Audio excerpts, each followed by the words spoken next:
Iran egaba buwanana bwa ssente omuntu yenna anaabaleetera omutwe gwa Trump ate nga ne muhoozi Ken Rugaba naye bw'atyo alabudde Trump ku ggwanga erya Russia. M23 mu ggwanga erya DRC bataddewo obukwakkulizo eri Kinshasa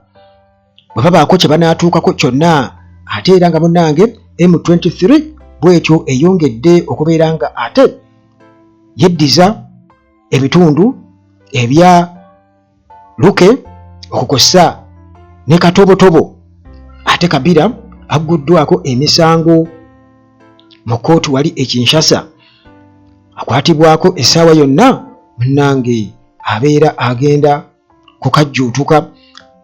Russia efunnyemu okwekengera ku ggwanga erimu ery'omulirwano mu mawanga ga Bulaaya awo oluvannyuma lw'okukiraba nti munnange walabika waliwo amaanyi amapya okuva mu ggwanga erya Germany agazimbibwa agayinza munnange okugiviirako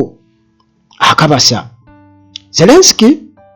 okusinziira ku mukungu omu mu United States agamba nti aluuzinze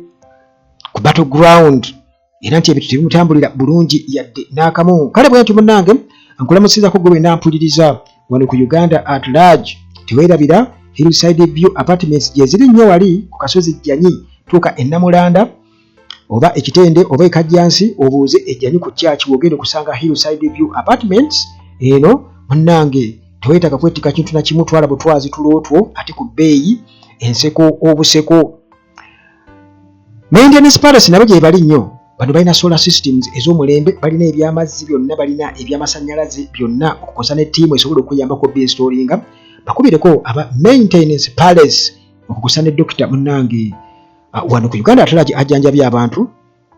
era nga obujulizi weebuli ne Dr. kennyini mbasuubiza nja mmuleeta ku lumu wano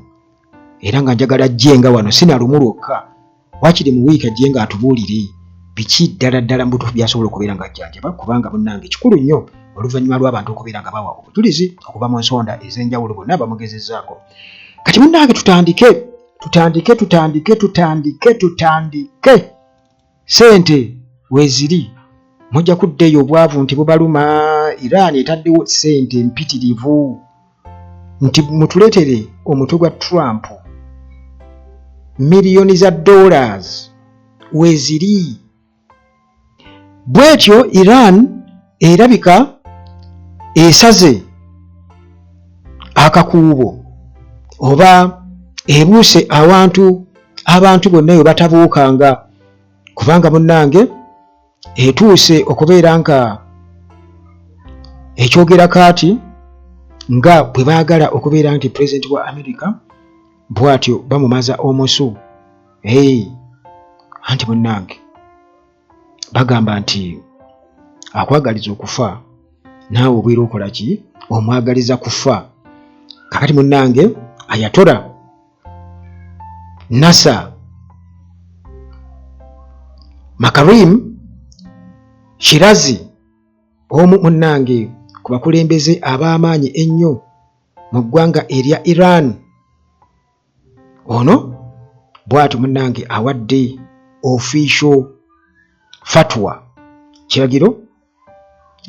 era nga kino munnange kitwale nga religious decree ono nga ayagala President Donald Trump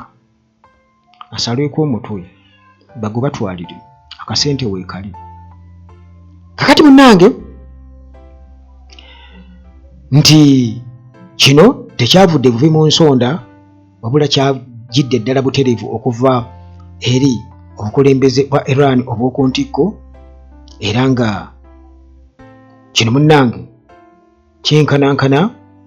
butereevu n'okulangirira olutalo olw'amaanyi ddala. Kakati nti mu kiragiro kino fatwa nti bano tebali mu kutiisa butiisa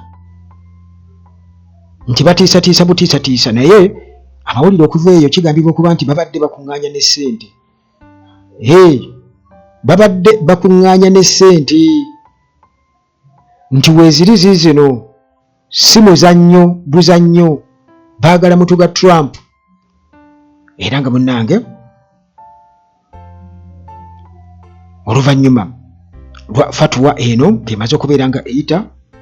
kyalangiriddwa Mansour Emami ono nga state appointed head wa official Islamic propagation organization mu West Azerbaijan province. Ono yalangiridde n'agamba nti reward ya billioni 10 eza Tomans zino ozigerageranya ne miliyoni nga emu n'emitwalo 14 eja dola eza America zigenda kuba munnange ziweebwa omuntu yenna analeeta omutwe gwa Trump. Kati ono ali separate, kati ati nabali bakuŋŋaanya endala buli lukya baagala mutwe gwa Trump. Kakati munnange ono omu ku bakulu b'eddiini era nga alina ekifo eky'amaanyi mu gavumenti bw'ati atutegeeza nti muganda wange kuno si kusaaga era nga sente mu miliyoni za dola bwe zityo munnange $1 million bounty to behead the US president gwe mulamu oguliwo. Kakati munnange waggulu w'ekyo reports zitugamba nti munda mu Iran nti regime wamu ne basupporters baayo kigambibwa okuba nti babadde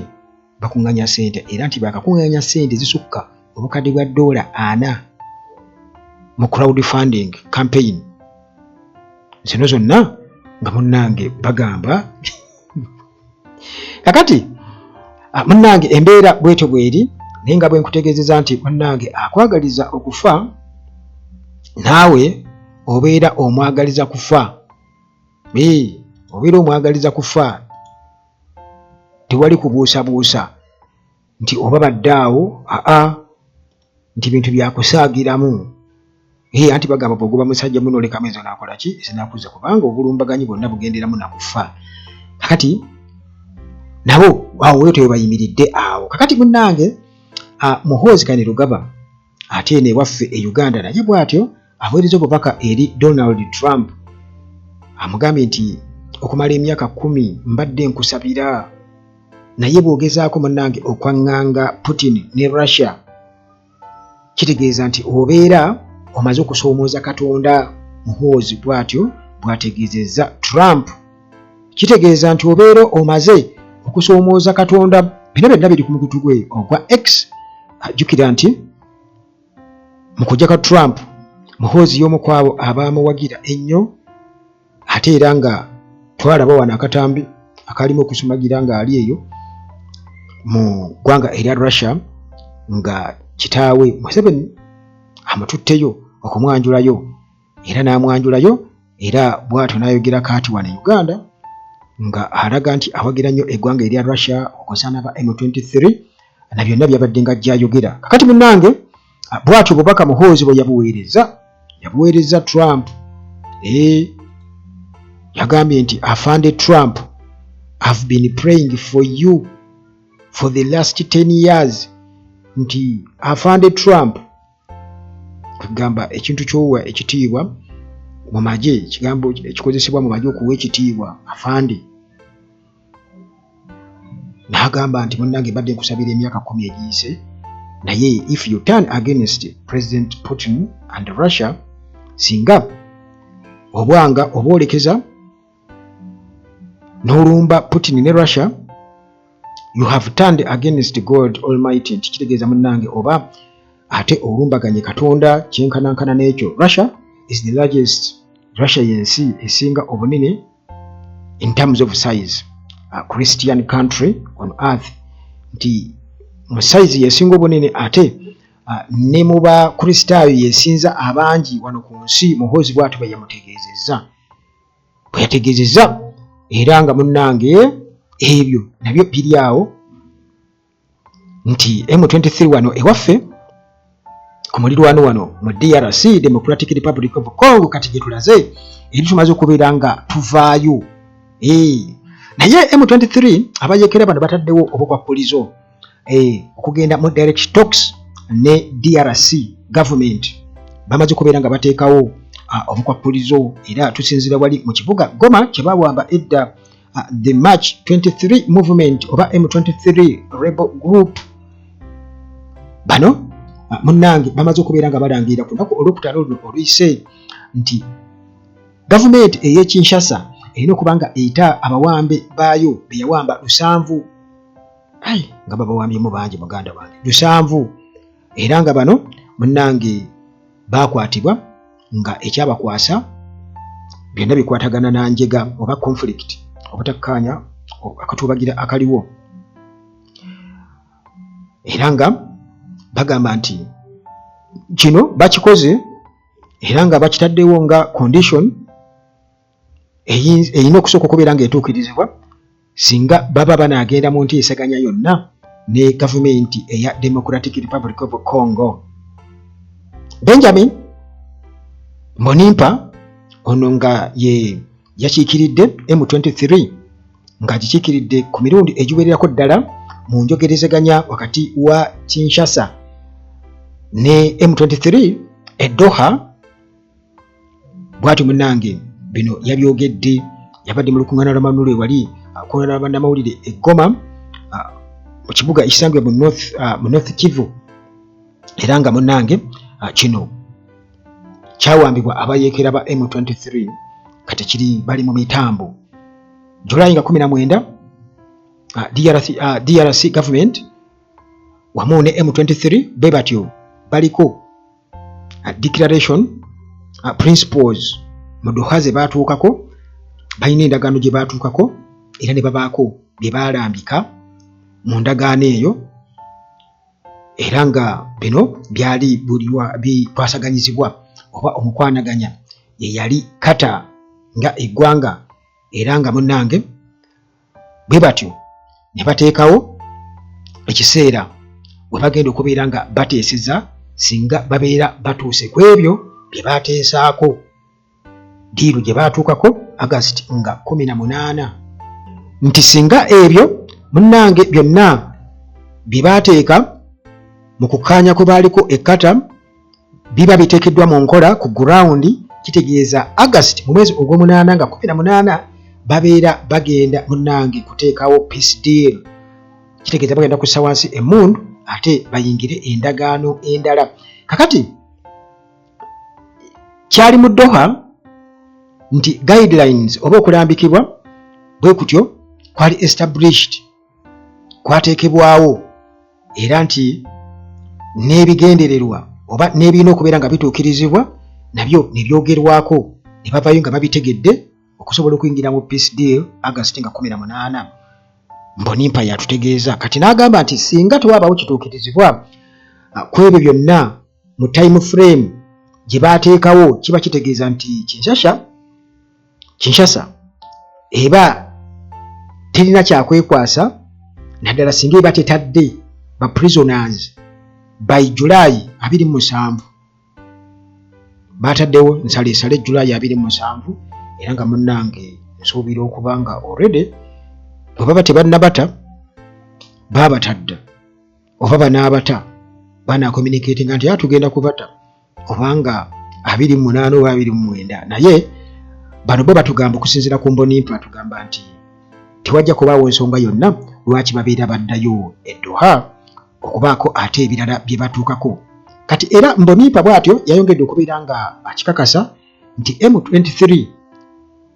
terinawo pulaani yonna yakubeera nga withdrawinga oba ereka eva mu bitundu ebyo bye yawamba ebigiri mu control okusinziira ku ye agamba nti upcoming negotiations nti enjogerezeganya oba enteeseganya ezijja mu maaso mu Doha zino ziba munnange tezigenda kubeera nti ziggwa oba ensonga eno zigimala mu kaseera wa mu nnaku bunaku kiba kitegeeza neyo timeline ekiseera kye baatuwa okubeera nga bagenda mu njogerezeganya July August nga 18 kiba kitegeeza nti byonna biraga nti kabonero akalaga nti bino tebigenda kuba nti biggwa mangu kati Monday DRC government bwetu yatutegeeza naga nti peace process nti eyingidde akaseera kaayo munnange akali delicate, akaseera akakazigizigi ak'okwegendereza ennyo, okusinziira ku spokesperson wa gavumenti eya Kinshasa Patrick Moyaya yatutegeeza n'atugamba nti nno tewali lutalo lutakoma. Olunaku olwaleero tuli mu kaseera ak'okwegendereza ennyo, tuli mu phase, delicate phase, nga twolekera emirembe. Batu betutegeezezza kati okusinziira ku United Nations munnange batugamba nti abantu miliyoni 27.8 mu DRC bwe bati munnange nti tebalina mmere, ate miliyoni 7 bano bo bali mu babundabunda bubunzibunzi tebalinaako we beebaka, bali ku dduka, ate abamu ku bo munnange kwegamba bwe babakuba eno mu kibuga kino ne badduka ne badda eno, ate nga baddayo nga badduka badda eri, kwegamba bali awo bo badduka kibuga ku kibuga, okusinziira munnange ku lutalo nga bwe lubabunzabunza. Naye nno M23 bwe batyo bakyayongera munnange okubeera nga beenyweza, era okusinziira munnange ku mawulire agaliyo nti ate wabaddewo okulwanagana okupya mu bitundu ebyamasisi, kitundu ky'amasisi, era nga M23 nga gurupu y'abayeekera bwetyo netekinga control negitekinga. Kati bano bakontrolinga ekibuga ekiyitibwa Luke okukosa ne Katobotobo, bino nga bisangibwa Nyababoko 1 groupment eya Oso Bunyungu sector, okusinziira munnange ku civilian society sources nga bwe zitugamba. Kakati nti okulwanagana kuno kwabaddewo ku lunaku olwokuna ku makya Julayi nga 24-25, era nti munnange wano wabaddewo okulwanagana okw'amaanyi okuwasiganya ebyasi eby'amaanyi wakati w'abayeekera ba M23 n'ebibinja ebirala ebyabayeekera nga bino biri affiliated oba birina akakwate ku Wazalendo Coalition. Kakati nti bino byonna biddiridde ebibaddewo wiiki ewedde, nti 25 nga 22 Julayi nti wabaddewo okulwanagana okw'amaanyi nga abawazalendo okukosa n'endumba bano babadde bagezaako nnyo okulaba nti munnange balwanagana nnyo n'abayeekera ba M23 era nga tebagala bitundu ebyo bitwalibwe. Kakati munnange abayeekera bwe batyo nabo aba M23 ne basobola okubeera nti ba overpowering'a ebibinja ebyo ebiri wansi wa Wazalendo, era nga kino munnange kirabwanga kwegamba nti oba oli awo ate kiyinza okukosa ebyatuukibwako mu Doha mu agreement. Naye kigambibwa okuba nti okulwanagana kuno kwatandise Wazalendo nga eronkinze obulumbaganyi bye batandise okukola obulumbaganyi kuba M23 mu kifo kwamba aba M23 balina enfo zaabwe ze babaddeko mu kitundu ekya Luke. Kakati munnange oluvannyuma lw'obulumbaganyi obwo obw'amaanyi M23 yasobodde okubeera nti munnange overpowering'a,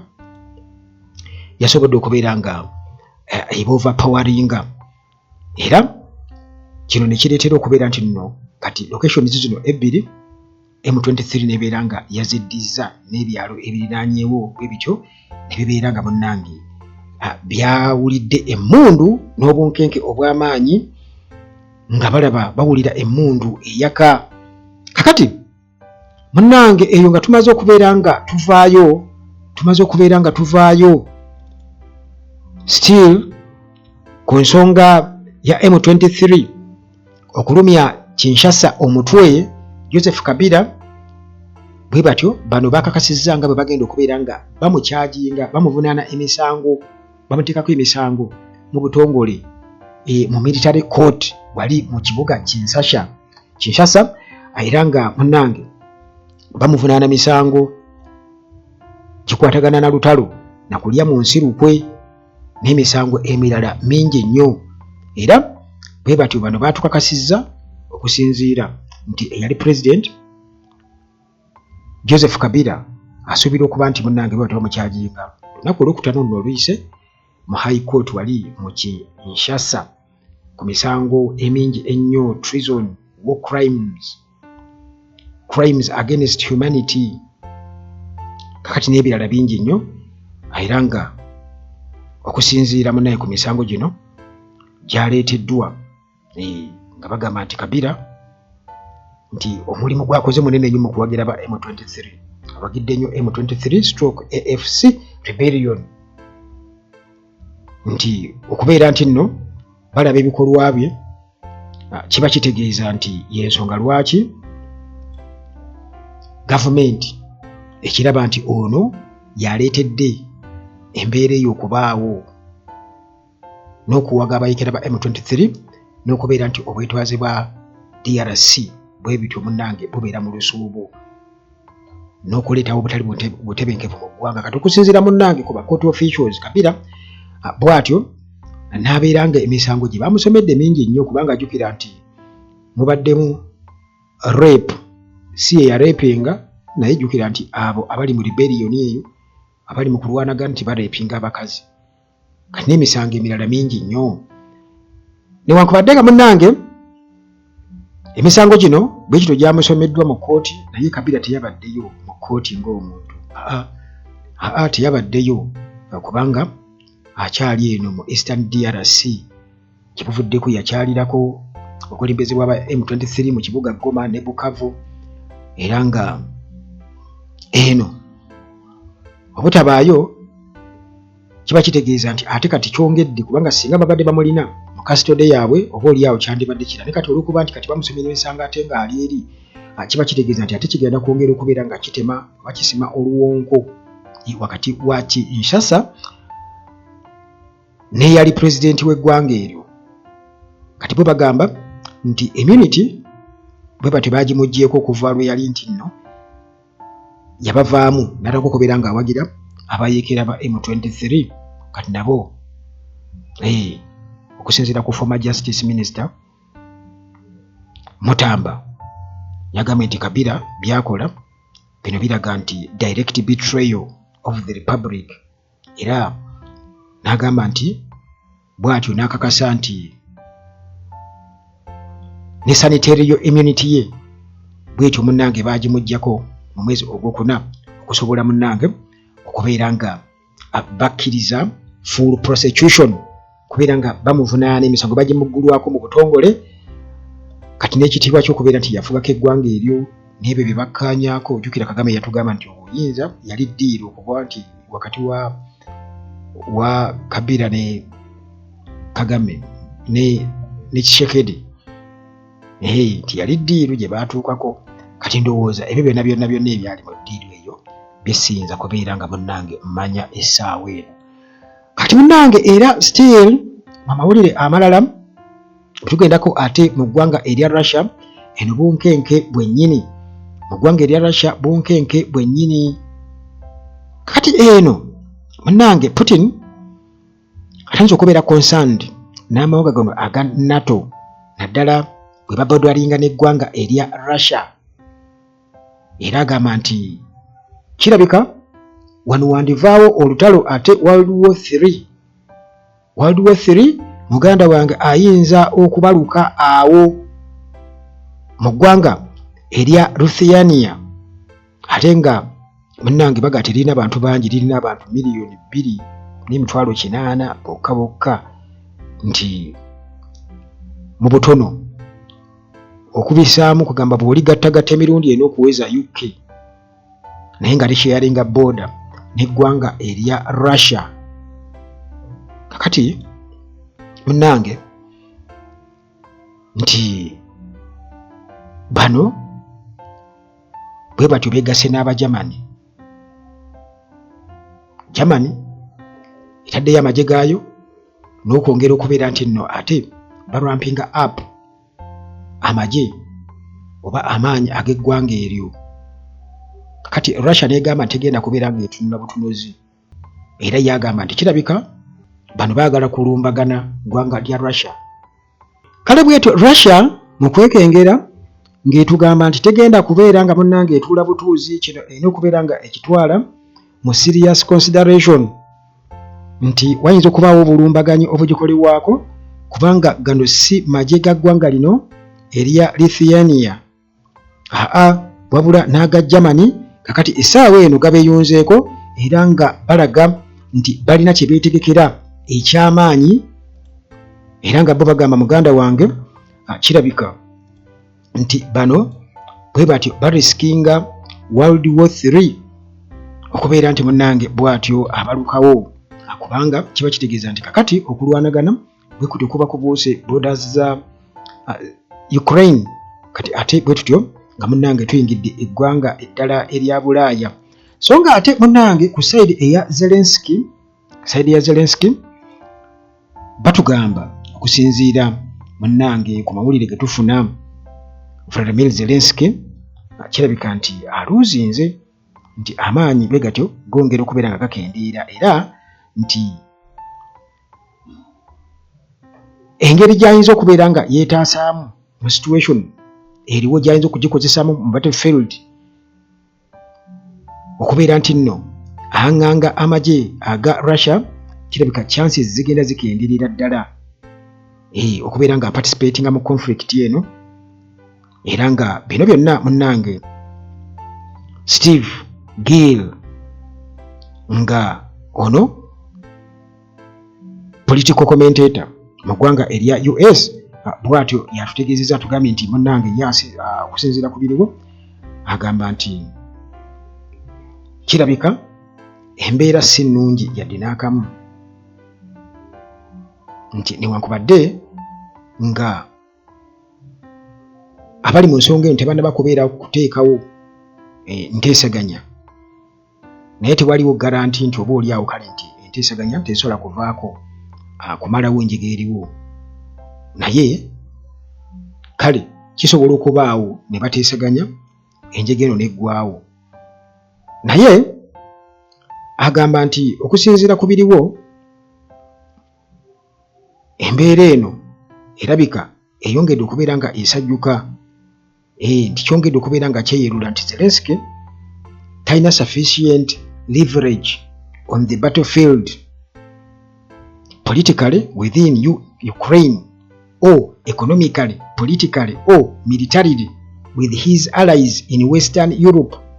and the US to really produce an end to the conflict. Nti byonna bikolebwa mu kuwa obuyambi Zelensky ne Ukraine, naye talaba wo ngeri yonna